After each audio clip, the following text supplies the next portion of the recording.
Assalamualaikum warahmatullahi wabarakatuh. Perkenalkan, nama saya Siti Faizan Aisyah Mufirah, NPM 2206 1042 168. Mata kuliah Psikologi Perkembangan Anak Usia Dini. Jadi, di sini saya akan menjelaskan materi tentang memahami perkembangan sosial anak usia 6 sampai 12 tahun. Jadi yang pertama yaitu kekhasan tingkah laku pada anak usia 6 sampai 12 tahun. Pada usia ini, anak sudah mulai belajar berinteraksi dengan teman sebayanya dan mulai memahami pentingnya aturan dalam kelompok dan juga mengetahui apa sih arti persahabatan yang sebenarnya. Pada usia ini juga anak sudah fokus dalam hubungan interpersonalnya dan lebih memahami perasaan orang lain dan mempertimbangkan perspektif orang lain lagi. Anak-anak semakin mengasah cara mereka berinteraksi dengan orang lain, dengan teman sebayanya, dan lebih memperhatikan lagi norma-norma sosial yang berlaku atau peraturan yang ada di dalam kelompok. Lalu anak juga lebih paham antara persahabatan, yang mana bisa dijadikan persahabatan, sahabat, atau teman biasa. Mereka juga mengembangkan kreativitas, seni, dan olahraga. Mereka lebih memahami bakat atau apa yang mereka minati.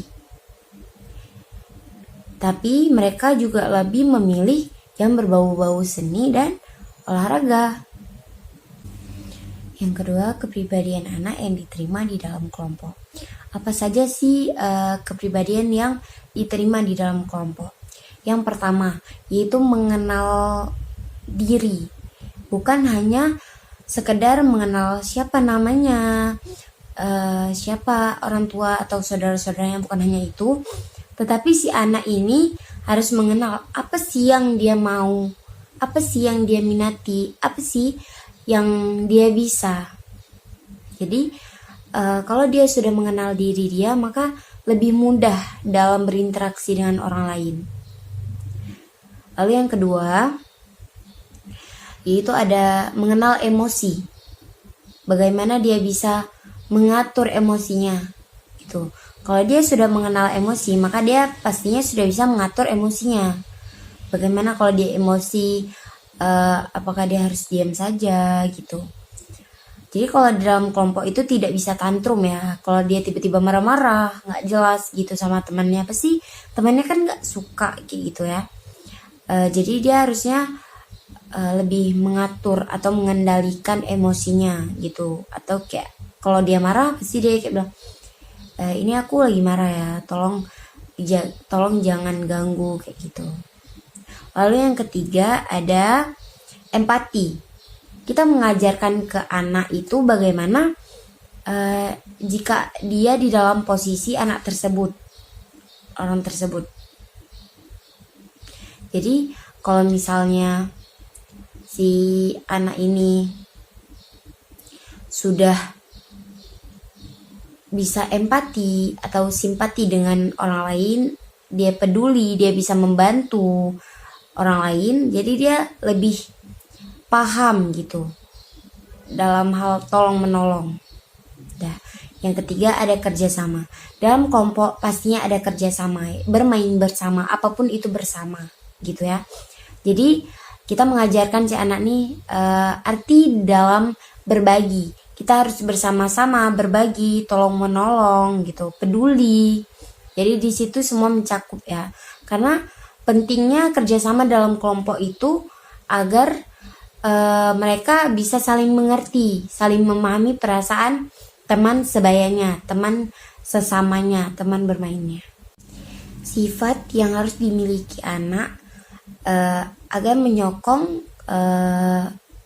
sosialnya, yaitu sabar. Dia harus kita ajarkan lebih sabar lagi agar dia bisa diterima dalam kelompok, agar dia bisa berinteraksi dengan orang banyak, dengan teman sebayanya. Yang kedua ada ikhlas. Dia harus ikhlas bermain bersama, berbagi berbagi permainan gitu. Dia harus sabar, ikhlas, negosiasi. Dia harus bisa bernego dengan temannya, kayak ini kalau misalnya aku pinjem boleh nggak gitu. Temannya juga bisa gitu. Kalau kita minta baik-baik, pasti si teman kan bakalan kayak, oh yaudah kita main sama-sama aja gitu. Ya itu harus ada di anak. Pentingnya perkembangan sosial pada anak usia 6-12 tahun. Perkembangan sosial ini sangat penting, di mana si anak dapat membentuk kepribadian dan berinteraksi dengan orang banyak, orang lain gitu, orang asing ya. Di sini juga dia lebih paham gitu bagaimana cara berinteraksi dan bersosial. Jadi hal yang paling penting juga dalam berinteraksi atau bersosial yaitu dukungan dari orang tua. Adanya dukungan dari orang tua membuat anak semangat dalam belajar akan hal apapun itu. Dukungan dari lingkungan sekitarnya gitu. Dan juga membantu anak untuk berkembang secara optimal karena adanya dukungan tersebut. Mendukung perkembangan anak dapat kita berikan juga yaitu dalam membiarkan dia berinteraksi dengan teman sebayanya, berinteraksi dengan lingkungan sosialnya, ya. Lalu mengajarkan akan norma-norma sosial dan memberikan pengalaman positif kepada anak.